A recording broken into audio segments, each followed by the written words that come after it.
जब ये शरीर छोड़कर जाता है तो परमात्मा के दरबार में जब इससे अकाउंट लिया जाता है तो ये क्या कहता है, भगवान मेरे को पता नहीं लगा, मुझे ज्ञान नहीं हुआ कि मुझे क्या करना चाहिए था, भक्ति करनी चाहिए थी या नहीं थी। तो परमात्मा उलाहने में नहीं रहते, परमात्मा ये भी कसर नहीं छोड़ते। प्रत्येक गांव में,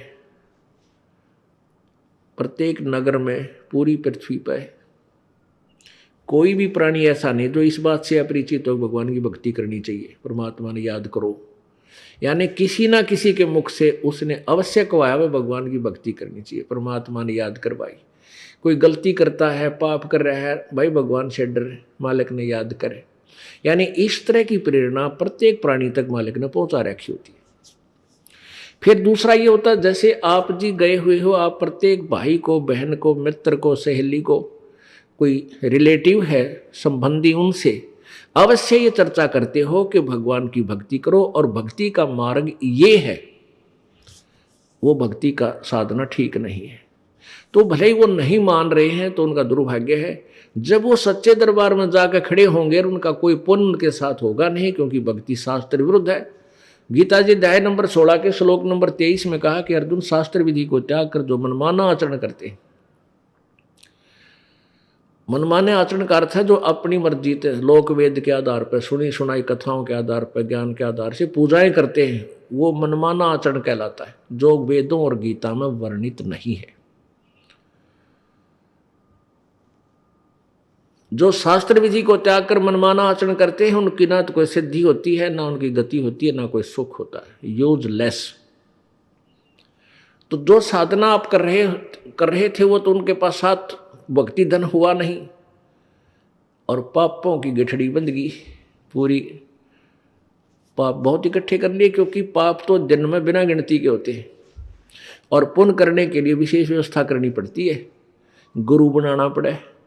फिर जैसे गुरु जी बताओ वैसे साधना, पूर्ण गुरु, नकली गुरुओं से पूजा नहीं, ना उनकी कोई द्वारा बताएगी साधना से लाभ होने वाला। तो ऐसे पूरा गुरु मिले, फिर आप सच्ची लगन से, सच्चे तरीके से लगे, तब पुण्य बने। तो पुण्य तक कोई उनका बना नहीं, पाप की गठड़ी बंद गई। फिर वहां जा खड़ा हुआ धर्मराज के दरबार में। अब वहां ये एक बहाना बनाता है कि भगवान मुझे किसी ने बताया कोई नहीं, भक्ति कर ले।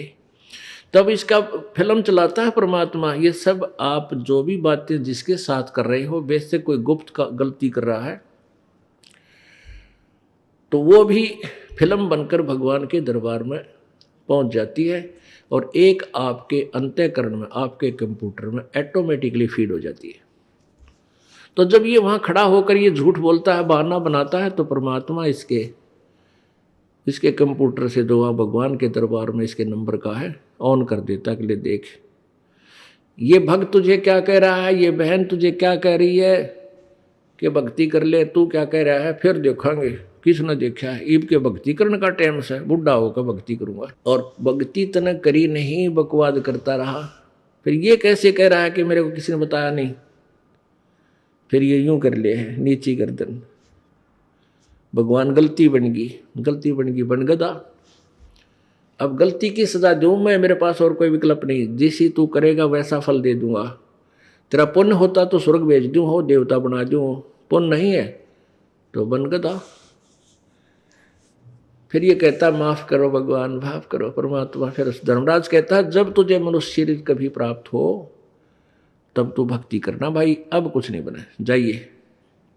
तो जब ये माँ के गर्भ में वहां से जब ये मानव शरीर प्राप्त करके चलता है, वहां के जो देव पुरुष हैं वो भी कहते हैं इस आत्मा को कि भाई तेरा दाव लग गया और ये मनुष्य शरीर बार बार नहीं मिलता, पूरे संत की तलाश करिए। देवता भी पछता रहे हैं कि हमने तो गलती कर दी, हमें भी संत पूरा नहीं मिला, हमारी भी जन्म मृत्यु होगी और कभी मनुष्य शरीर मिलेगा तो पूरे संत ने ढूंढाएंगे। भाई इन अधूरे संतों के आधार पर हमने भक्ति कर ली, हम पार नहीं हो पाए, हम फिर जन्म मृत्यु में। तो आने वाले मानव शरीर प्राप्त करने वाले को प्रत्येक ने एक सलाह देते हैं कि तेरा दाव लग गया भाई, भक्ति करिए, बकवाद मत करना। तो वहाँ तो ये बिल्कुल पक्का होका हुआ है, माँ के गर्भ तक इसको याद रहता है बाहर आते ही फिर ये 3 गुणों के प्रभाव से ये फूल जाता है।